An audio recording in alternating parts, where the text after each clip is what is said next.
उष्म्याने रौद्ररूप धारण केल्याने गेल्या 2-3 दिवसांपासून ठाणे शहराचं तापमान प्रचंड प्रमाणात वाढलंय। त्यामुळे उष्माघाताचा धोका वाढण्याची शक्यता असली तरी उष्माघात रुग्णांसाठी सिव्हिल रुग्णालय 20 खाटांचं विशेष वातानुकूलित कक्ष तैनात ठेवण्यात आलाय। या कक्षात सर्व यंत्रणा सुसज्ज असून उष्माघातापासून संरक्षण करण्यासाठी घराबाहेर पडताना टोपी, छत्री, पाणी, गॉगल तर सुती कपड्यांचा जास्तीत जास्त वापर करण्याचं आवाहन आरोग्य प्रशासनानं केलंय। 9 महिन्यापूर्वी सिव्हिल रुग्णालय पाडून या जागेत सुपर स्पेशालिस्ट हॉस्पिटल बांधलं जात आहे। रुग्णांची गैरसोय होऊ नये म्हणून मनोरुग्णालय शेजारी आरोग्य विभागाच्या जागेत तात्पुरत्या स्वरूपात सिव्हिल रुग्णालय उभारण्यात आलंय। रुग्णांना चांगले उपचार देण्याचा प्रयत्न आरोग्य विभागाचा असून दर दिवशी सुमारे 500 ते 600 रुग्ण उपचारासाठी येत असतात।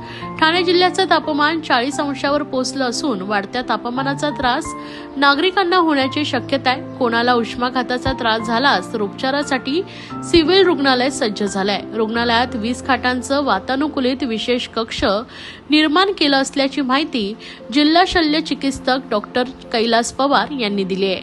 आपण 3 दिवसापासून जो ट्रेंड बघतो आणि आयएफडीने ऑलरेडी आपल्याला हे दिलं होतं की उष्मा वाढणार आहे ठाणे जिल्ह्यामध्ये आणि लगतच्या परिसरामध्ये। आपण बघतो की 43 आपण क्रॉस करतो आहे आणि ह्या आपल्याला ठाणे जिल्ह्याला किंवा मुंबई सबअर्बन किंवा बाकी जिल्ह्याला याची खरोखर सवय नाही। बाकी जे पठारी जिल्हे आहेत तिकडे प्रत्येक वर्षी तापमान जास्त असतो।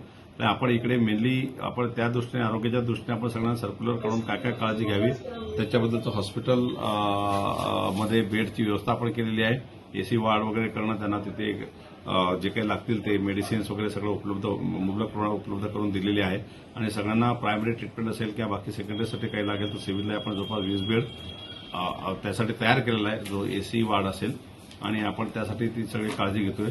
परंतु मला लोकांना एकच विनंती करायची आहे की जी आपल्याला उष्माची सवय नाही तर शक्यतो अर्जंट काम नसेल तर 12च्या घरात बाहेर पडू नये। जर बाहेर पडत असाल तर स्कार्फ, टोपी वापरणे, गॉगल वापरणे, छत्रीचा जास्तीत जास्त यूज करायला पाहिजे आणि मुबलक प्रमाणात पाणी पित राहायला पाहिजे कंटिन्युअसली। पाण्याचं मेनली याच्या डिहायड्रेशन कुठल्याही पद्धतीने होऊ नये, त्याचं कॉम्प्लिकेशन खूप जास्त होतात। या कंटिन्युअसली पाणी पिणं हेही एक आहे आणि जर गरज नसेल तर घरातनं बाहेर न पडणे हा सगळ्यात चांगला उपाय आहे। जास्तीत जास्त थंड ठिकाणी बसून राहायला पाहिजे घरामध्ये आणि काळजी घ्यायला पाहिजे। एवढी जर काळजी घेतली नक्कीच आपण याला बीट करू शकतो।